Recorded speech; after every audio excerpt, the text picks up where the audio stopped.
Before my work trip, my parents pressured for my house's key in case of emergency. Then they sold the place and gave the money to my brother. But I was prepared for their petty scheme and returned with a bang. I, 31 male, grew up in a house where the scoreboard was rigged from the start. My younger brother Cameron was the golden child, and I was basically the unpaid intern of the family. Mom and Dad couldn't go 5 minutes without bragging about Cameron. Me, I could have landed a rocket on Mars, and they'd still ask if Cameron needed gas money. Cameron got his first car at 16, a brand new Jeep Wrangler with custom rims. My dad even gave a whole speech about how a young man needs to feel proud of what he drives. Meanwhile, I was still rolling in a rusty Honda I bought myself after saving 2 years of grocery store paychecks. That thing coughed every time I turned the ignition. My dad's comment, "Well, you should have studied harder so you'd get a better job," said, "Oh, I'm doing right," because Cameron worked so hard lifting that Xbox controller. The favoritism was so loud it drowned out common sense. They paid Cameron speeding tickets like it was a monthly subscription. He wrecked his car once because he thought cruise control meant the car steered itself. My parents called it an honest mistake. If I misplaced a $20 bill, my dad gave me a 30-minute lecture about financial responsibility. The only one who ever treated me like more than background furniture was my grandpa. Old school guy, worked with his hands, paid cash for everything, hated excuses. He didn't hand out hugs or compliments, but when he spoke, you listened. More than once he told me flat out, "Your father can't handle money. He thinks family property is his personal piggy bank. Don't ever trust him with what's yours." At the time, I shrugged it off. Later, those words would echo in my head like a warning alarm. When Grandpa passed, the will and trust came out. My parents were all smiles until the lawyer explained the split. The Charlotte house, an older colonial with good bones, wasn't going to them. It was locked into a trust with me as the trustee and sole beneficiary. My parents were stuck waiting on probate for whatever cash stocks and heirlooms were left. Cameron looked like someone had told him Santa retired. The house wasn't some flashy mansion, but to me, it was perfect. My dad sneered, called it a money pit. Cameron laughed at the kitchen cabinets, said they looked like something out of a grandma's Pinterest board. My mom sniffed and asked if I could even afford to keep the place up. I didn't argue. I just moved in and got to work renovating it. Of course, my parents never gave credit. My dad would walk in, look at the new paint job and say, "You should have hired a professional. Looks cheap." Cameron would smirk and say, "Why are you wasting money on that dump? You should just flip it and get a condo." This from the guy who didn't even pay rent, living off mom and dad while figuring out his future. I didn't bother defending myself. You don't argue with people who are allergic to reality. I just kept working. Cameron, though, was getting cockier. He'd brag about how once probate finished, he'd be living large. He talked about the cash and stocks like they were already in his pocket. My parents encouraged it, telling him he deserved a fresh start after all his stress. What stress? The biggest crisis in his life was losing his Wi-Fi password. I'd listen, nod, and bite back a laugh. Let them think whatever they wanted. I had my house. My career was on the rise, and every time they looked down on me, it was just fuel. Grandpa hadn't just left me a house. He'd handed me the stage where everything would play out. They just didn't know it yet. At work, things were heating up in the best way. My boss called me into his office one Monday morning with that serious face managers love to use when they're about to dump a mountain of responsibility on you. He said the firm was picking one project manager to fly out to Tokyo for 3 weeks to oversee negotiations with Japanese investors. The guy they picked would be on track for a senior position if he nailed it. Then he paused, leaned back in his chair and said, "You're my pick." That was the moment I realized I'd been playing checkers while the universe handed me a chessboard. The Tokyo trip was huge. I knew if I pulled this off, I wouldn't just be the guy renovating his grandpa's old place. I'd be the guy pulling 6 figures, building skyscrapers, making deals across continents. But of course, nothing good ever happens in my family without my parents trying to stick their fingers in it. The second I mentioned the trip at Sunday dinner, my mom pounced like she'd been waiting all week for the setup. "Oh, sweetheart, you'll be gone so long. Why don't you leave us a key to your house just in case something happens? What if the pipes burst or the power goes out?" I just stared at her. The same woman who told me my floors looked cheap suddenly cared about protecting my house. My dad didn't even look up from his plate when he chimed in. "Yeah, give us a key. You don't want the place sitting there unguarded, right? Because the people who'd mocked it non-stop were definitely losing sleep over my plumbing." Now this is where most people would say, no, trust their gut, and call it a day. But me, I saw an opportunity. Their greed was practically leaking out of their pores. I could see it in the way my dad glanced at Cameron when he said it like they already had a plan in motion. So I smiled, nodded, and said, "Sure, I'll drop off a spare before I leave." And they thought they won. I thought, perfect. See, I'd been preparing for this kind of move. Before packing my bags, I installed a set of cameras around the house. Nothing crazy, just small, discreet video, only devices tucked into corners of the office living room and near the front door. Pictures say more than enough when you've got family members shuffling papers that aren't theirs. They even walked past the little CCTV and youth sticker by the door. Cameron, meanwhile, was on his own planet. He'd just been dumped by some girl he'd dated for maybe 2 months. He sulked around like he'd survived a war. One night he cornered me and started rambling about needing to heal with a luxury vacation. I asked him what his plan was since last I checked. Luxury vacations require money. He sighed like I was too dumb to understand and said, "Mom and Dad said they can't help right now. Something about retirement funds or whatever. It's so unfair. I need this unfair." The guy hadn't worked more than 6 months at any job in his life, and he thought it was unfair the world didn't hand him a trip to the Bahamas on a silver platter. I didn't argue. I just watched him complain, already connecting dots in my head. Cameron wanted a vacation. Mom and Dad wanted a house key, and I wanted to see how far they'd go when temptation sat right in front of them. The day before my flight, I drove over to my parents' place, handed my mom the key. She smiled like she just won the lottery. All fake sweetness. "Don't worry, honey. We'll keep everything safe." Dad grunted in approval. Cameron was on the couch scrolling his phone, grinning like a guy who already had his toes in the sand. I should have felt nervous, but honestly I was calm. I'd built this house myself. Every corner of it was mine. If they touched it, it wasn't me who'd lose. It was them. I'd set the board, and all I had to do was leave the pieces where they could reach them. The next morning I boarded my flight to Tokyo. 14 hours in a cramped seat, no legroom, surrounded by crying babies. It was brutal, but my head wasn't on the flight. It was on what might happen back home. By the time we touched down in Japan, I'd already pictured my dad digging through my desk. Cameron bragging about how family property belongs to family. But I didn't panic. I buried myself in the job. Meetings, presentations, late nights, staring at spreadsheets while Tokyo's skyline glowed outside the window. Every handshake, every deal, I thought, this is the future they'll never touch. 3 weeks later, I stepped off the plane back in Charlotte, exhausted but wired. The trip had been a success. Partnerships locked down, my boss's email practically dripping with praise. All I wanted was to go home, throw my suitcase on the floor, and collapse on my couch. The taxi pulled up to my house. The porch light was off. That was weird. I'd set it on a timer. I hauled my suitcase up the steps, stuck my key in the lock, and it didn't turn. Tried the backup. Nothing. The lock had been changed. Dad must have handed things off to the buyers who'd already swapped it out. I stood there in the rain, staring at the door of my own house, and I couldn't even get inside. Game on. I didn't stand on the porch like some lost puppy banging on the door. I pulled out my phone, scrolled to Dad, and hit call. He picked up after 2 rings, voice way too cheerful for a guy who normally answers with a grunt. "Oh, you're back. How was Japan?" I cut him off. "My key doesn't work. Locks are changed. What the hell happened?" There was a pause, just long enough to be suspicious. Then he cleared his throat. "Yeah. Why don't you swing by the house? We'll talk in person." The cab driver was still idling, so I slid back in, gave him the new address, and sat there in silence. My gut told me exactly what I was walking into, but part of me wanted to hear them say it out loud. 20 minutes later, I was standing in their living room. Cameron was on the couch, scrolling his phone with that smug, self-satisfied look I'd seen since childhood. He looked up just long enough to grin. Mom was in the kitchen, moving things around for no reason, avoiding eye contact. Dad sat in his recliner, remote in hand, like he hadn't just upended my life. "What's going on?" I asked, dragging my suitcase inside. Cameron was the first to pipe up, holding out his phone like a prize. "Check this out, bro." He swiped through photos. Him on a white sand beach, him by an infinity pool, him holding some neon-colored drink with a paper umbrella in it. Bahamas, baby. 5-star all the way. Private butler spa treatments, the works. I stared at the screen, then back at him. "How the hell did you pay for this?" That's when Dad muted the TV and leaned forward. His face carried that smug "I know better than you" look he'd perfected over the years. "We found a solution," he said casually. "We sold your house." I blinked once, twice. "You what?" Mom finally turned from the kitchen, wringing her hands. It was a good offer. All cash, closed in 8 days.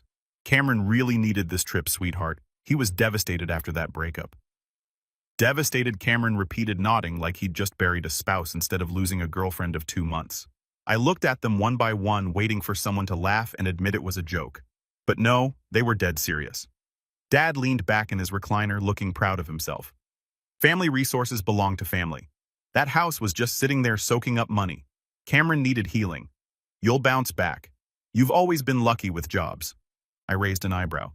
So let me get this straight. While I was 7,000 miles away working 14-hour days, you went into my house, forged my signature, and sold my property to fund a vacation. Dad waved a hand, dismissive. Don't be dramatic. We had access to your papers. It was just paperwork. You're too attached to that house anyway. It's just bricks and wood. Bricks and wood that weren't yours, I shot back.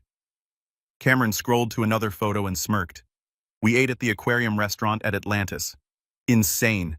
Sharks and stingrays swimming right past the glass while we had steak. You would have loved it. Mom nodded like he'd accomplished something noble. He needed this, honey. You have to understand. I couldn't help it. I laughed. Not a full belly laugh, just a sharp exhale through my nose and a smirk spreading across my face. That was enough to knock the confidence out of Dad's tone. He frowned. What's so funny? I looked at him, still smirking, and shook my head. Nothing. I grabbed my suitcase and started toward the door. Where are you going? Mom called after me, her voice tinged with panic. To make some calls, I said flatly. Enjoy your evening. As I stepped out, I heard Cameron whisper to Dad, confused. What's his problem? He can just buy another house, right? The door clicked shut behind me. They thought they'd beaten me. They thought they'd pulled the ultimate family resource redistribution. What they didn't know was that their little stunt wasn't just illegal, it was fatal to their future. Game on, indeed. I didn't go back to some hotel or wander around like a lost tourist in my own city. I knew exactly where I was headed. My best friend Nate lived 10 minutes away. We'd been tight since high school. He knew the full story about my family, the favoritism, the freeloading, all of it. When he opened the door and saw me standing there with a drenched suitcase, he didn't even ask, just stepped aside and said, All right, what did they do this time? I dumped the suitcase by his couch, sat down, and gave him the short version. They actually sold it, dude. They can't do that. That's when I let the smirk return. That's the thing. They thought they could. They thought they were smart. But you remember my grandpa, right? Old guy with the cigars? Never smiled.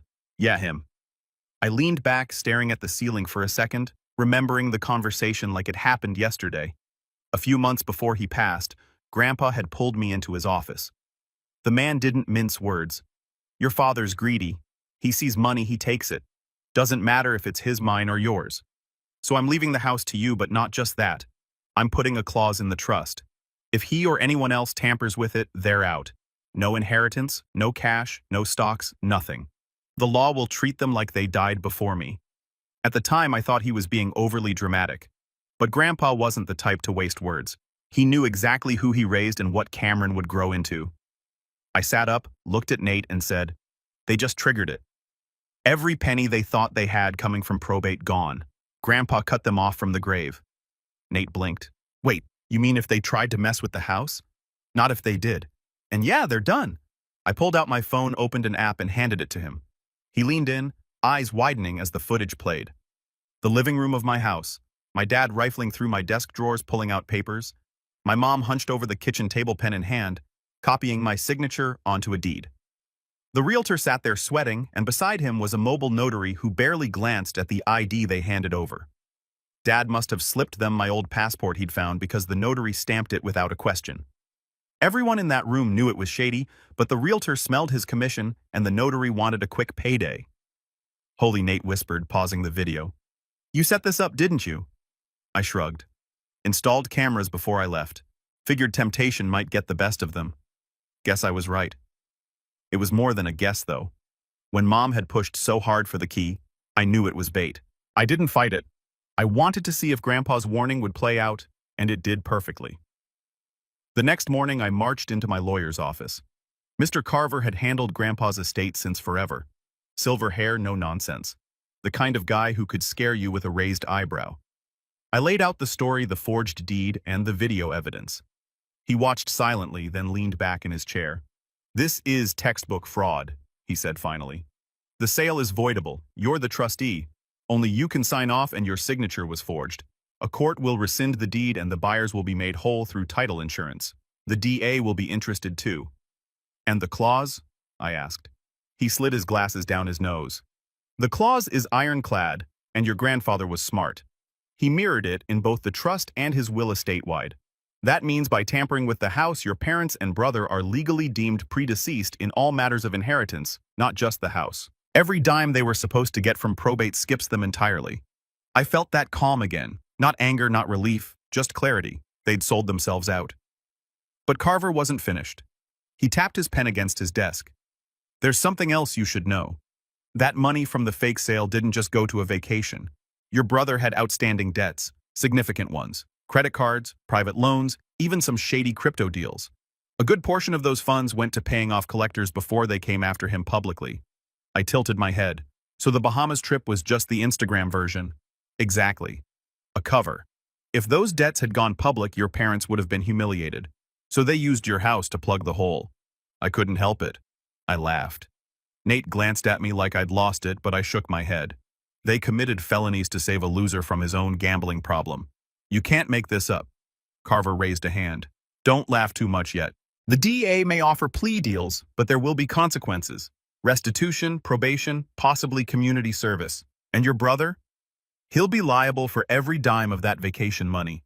Civil judgment, most likely. I stood shaking Carver's hand. That's fine. I'm not worried about punishment. I just wanted confirmation that I'm not crazy and that Grandpa's clause will hold. He gave me a rare smile. It will. Your grandfather was many things, but careless wasn't one of them. Walking out of that office, I felt like I'd finally pulled the curtain back. My family always acted like they were smarter than me, like I was just the workhorse who'd get by. Now they'd fallen into a trap an old man had set years ago, and I just watched them walk straight into it. That night, Nate and I sat on his porch with a couple of takeout boxes. He asked, "So what's the next move?" I smirked. Let them enjoy their little victory lap. They think they scored big, that Cameron's healed or whatever nonsense. In a few weeks, the hammer drops, sale voided, criminal charges filed, inheritance gone, and me, I'll still be sitting pretty in my house. Nate whistled low. Dude, that's cold. Not cold, I corrected. Calculated. They've spent their whole lives calling me lucky. They're about to find out I was just smarter. While they thought they'd locked me out, I wasn't stranded. What my parents never knew was that I'd kept a small apartment near my job site. Nothing fancy, one-bedroom, cheap furniture, but close enough to the office that I used it during crunch weeks. I never told them about it on purpose. I'd learned a long time ago that the less ammo I gave my family, the better. So while they bragged about leaving me homeless, I was stretched out on a decent mattress, eating takeout, watching Netflix, and laughing at the thought of them thinking they'd scored some big win. The real fun started when my lawyer, Mr. Carver, got involved. We walked into the title company with the forged documents and my hidden camera footage queued up on a flash drive. The rep's face went pale halfway through watching my dad rooting around in my office and my mom copying my signature on a deed. By the time the realtor popped up in the footage, nervously sweating while nodding along, the rep looked like he was about to faint. This sale, Carver said, calm as a surgeon. This sale is null fraudulent. A court will rescind the deed and the buyers will be reimbursed through title insurance. The rep nodded like a bobblehead. Yes, of course, Mr. Carver. We'll coordinate with the DA's office while the title insurer covers the buyers. And just like that, their big score was already unraveling. The best part came by the end of the month in a courtroom. The DA had filed charges. Conspiracy, forgery, theft by deception. It wasn't a full trial, more like a preliminary hearing. My parents sat stiff at the defendant's table, Cameron beside them, looking like a kid waiting for his report card. Mom kept smoothing her skirt. Dad stared straight ahead with his jaw tight. And Cameron scrolled his phone until the bailiff barked at him. Carver stood and explained the situation to the judge. He laid out the trust, the forged signatures, the video proof. My parents looked smaller with each sentence. Then came the part I'd been waiting for. Additionally, Carver said, adjusting his glasses, your grandfather mirrored the interference clause in both the trust and his will. Anyone who tampers with trust property is treated as predeceased to statewide. The judge raised his brows. So, by selling the house, they effectively disinherited themselves. Carver finished. You could have heard a pin drop. My dad's face went red like someone had pulled a plug on him. That's ridiculous, he barked. We're his parents. We're entitled. No, Carver interrupted, voice like steel. You were entitled until you interfered. Legally, you no longer exist in the line of succession. All assets from probate bypass you entirely. Mom's eyes filled with tears instantly. But we're family. This isn't right. We were just trying to help Cameron. He's fragile. The judge didn't flinch. The law doesn't make exceptions for favoritism. The trust language is clear. Cameron looked back and forth between them. Lost. Wait, so no money at all. I leaned forward in my chair, smirking just enough for him to see. Congrats, bro. That vacation wasn't just a trip. It was your inheritance. Hope the Shark Tank dinner was worth it. The look on his face was priceless, like someone had just told him Santa got evicted. The judge ordered them to return for sentencing after plea negotiations. Carver patted my shoulder on the way out. You played this perfectly, he muttered. Over the next month, everything collapsed. My dad and mom both took plea deals. 2 years probation restitution and 600 hours of community service each. Not the cushy kind either. Roadside trash pickup community center, maintenance food pantry shifts. Dad, the man who thought manual labor was beneath him, now wore a neon vest twice a week, picking up soda cans by the highway. Mom didn't fare better. She ended up scrubbing graffiti off walls as part of her community service. She tried to spin it as giving back to the community, but when neighbors spotted her in the vest, the whispers spread fast. Cameron got slapped too. 18 months probation and a civil judgment ordering him to repay the $45,000 he spent on his healing vacation. The court didn't care that he'd blown it on butlers and cocktails. The debt collectors circling him for his crypto losses and unpaid credit cards didn't care either. They piled on lawsuits until his paycheck from a part-time retail job was getting garnished before he even saw it. Meanwhile, legal fees and restitution gutted my parents' savings. The smug people who once bragged about being comfortable suddenly had nothing. They put their house up for sale within 2 months. By the time the dust settled, they'd moved into a cramped apartment on the wrong side of town. Gone were the leather recliners, the shiny SUV, the smug backyard pool parties. They were just another couple of bitter middle-aged people living above a laundromat. And the best part, neighbors talked. Extended family who once praised Cameron stopped inviting them to gatherings. People whispered about the fraud and the court case. My parents, who cared more about appearances than anything, couldn't step outside without feeling the weight of judgmental stares. I didn't celebrate loudly. I didn't need to. I just kept going to work, driving to my backup apartment, and waiting for the paperwork that would officially restore my house to me. The funny part was, I was never actually without a roof. They thought they'd left me ruined. In reality, I still had my little crash pad near the site. Never told my parents it existed. I was showering in my own bathroom, cooking in my own kitchen, while they panicked about rent and legal bills. That night, sitting in my apartment, I poured a glass of water, leaned back, and thought about Grandpa. The old man had been right about everything. He'd called it years ago. Dad would try to grab what wasn't his. Mom would back him up, and Cameron would treat life like a never-ending handout. Grandpa didn't just leave me a house. He left me the fuse to their self-destruction, and they lit it themselves. The cracks showed faster than even I expected. Within weeks of the sentencing, Cameron landed a job at a car wash. Minimum wage tips if he was lucky. The same guy who once bragged that hard work isn't my vibe was now scrubbing mud off tires while debt collectors called him on his brakes. I didn't hear it from him, of course. He avoided me like the plague. I heard it from mutual acquaintances who couldn't resist laughing. My parents weren't holding up either. Dad came home furious after community service, complaining that the city workers were incompetent and that he shouldn't have to pick up trash alongside real criminals. Mom tried spinning her graffiti scrubbing duties as volunteer work, but neighbors saw through it. The humiliation burned them more than the actual punishment. And then came the money fights.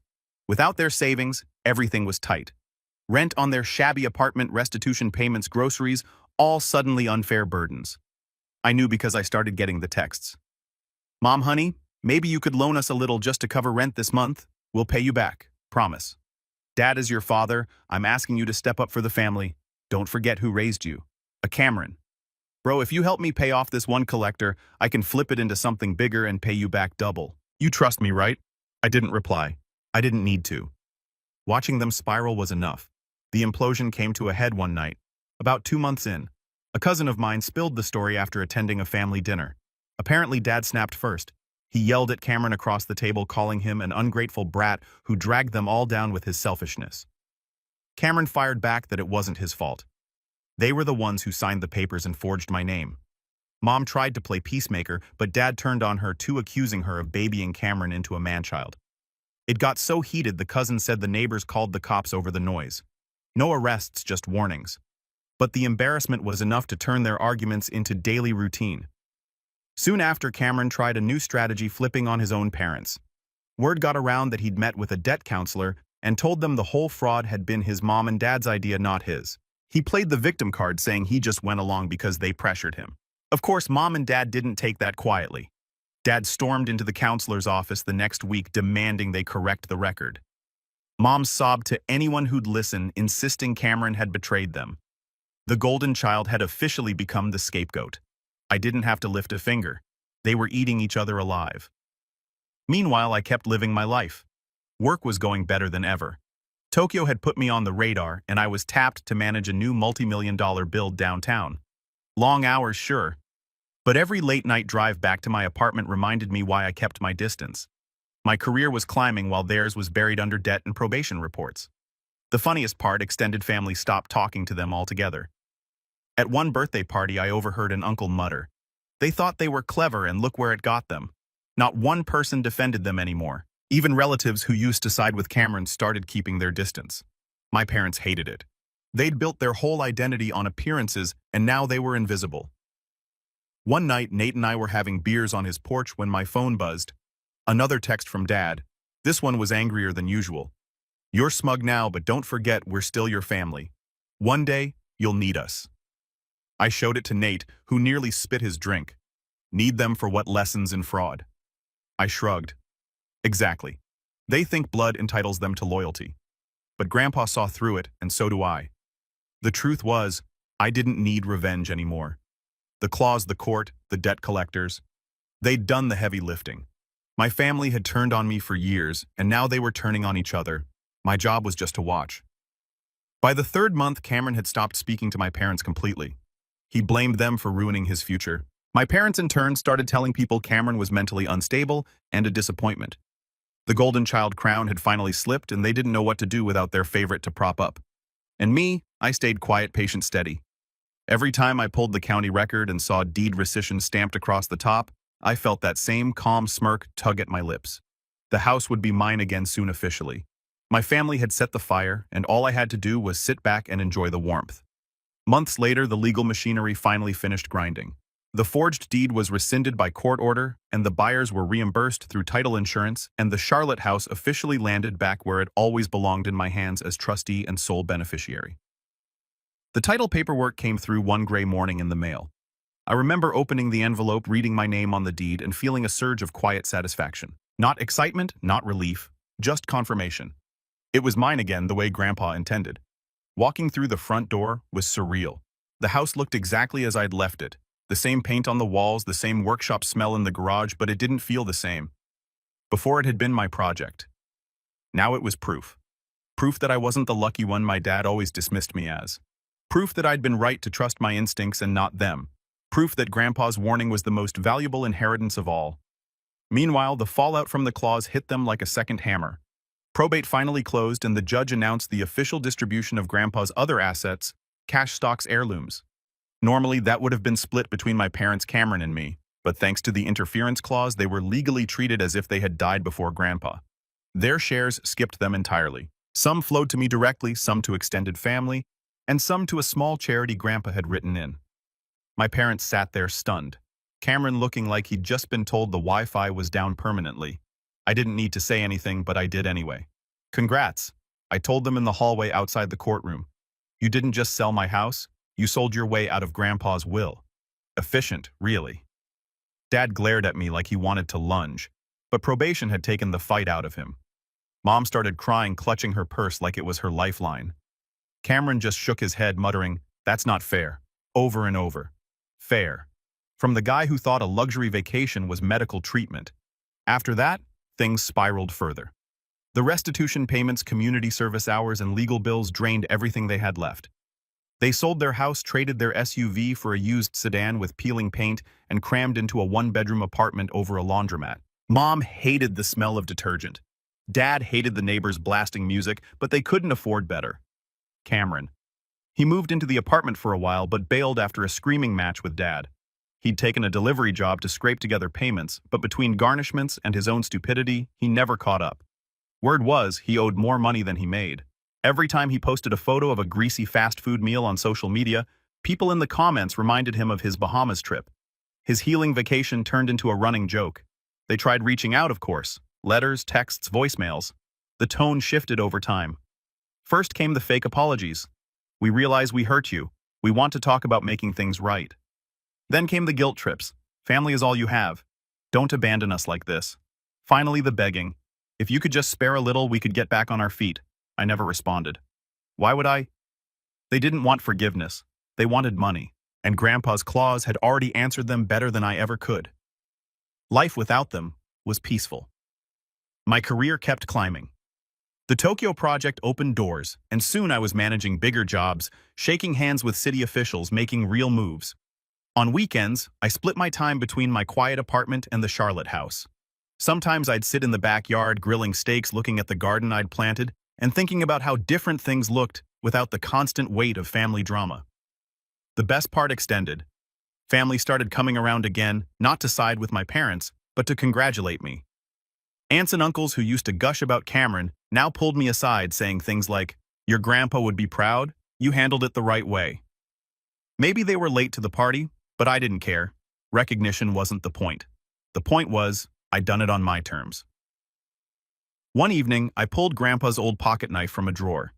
He used to carry it everywhere, a small reminder that you should always be prepared. I set it on the workbench in my garage next to a project I was finishing. I thought about his last warning. Your father will try to take what isn't his. Don't let him. He'd been right. They'd tried. And instead of taking from me, they'd cut themselves out of everything. The irony was perfect. They wanted the house, the money, the recognition. They ended up with none of it. I wanted independence, peace, and something to build for myself. I had all of it. That's when it hit me. Revenge hadn't been about screaming at them or throwing them out of my life in some dramatic showdown. Revenge was watching them sink under the weight of their own choices while I rose. So I leaned back in my chair, listening to the sounds of the neighborhood, the hum of cicadas, kids playing down the block, the clink of tools on my bench, and I smiled. They thought they locked me out of my own house. Turns out they just locked themselves out of the family fortune.